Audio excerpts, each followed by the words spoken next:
Dopo il sabato di fuoco vissuto dalla Sardegna con le devastazioni in Ogliastra, Tortolì e numerosi roghi scoppiati nel territorio regionale, rimane alto il rischio incendi in Sardegna. La Protezione Civile regionale ha riformulato l'allerta mantenendo il codice arancione nel Campidano di Cagliari e nella zona sudorientale dell'isola, da Villa Simius a Costa Rei. Nel resto dell'isola il codice è di allerta giallo. Intanto a Tortolì è cominciata la conta dei danni, che sono ingenti.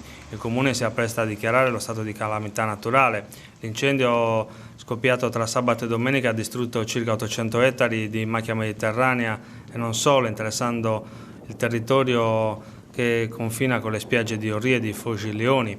Le fiamme, alimentate dal forte vento di maestrale, hanno costretto le forze della Protezione Civile ad evacuare 5.000 persone, case, spiagge e strutture ricettive. Sul posto hanno operato in forza i Vigili del Fuoco, il Corpo Forestale, Forestas e volontari supportati da Canadair ed elicotteri. L'amministrazione comunale agirà in stretta connessione con la giunta regionale. Per quanto riguarda la responsabilità del rogo, le indagini sono a carico del Corpo Forestale, che ha individuato il punto preciso da cui è partito l'incendio.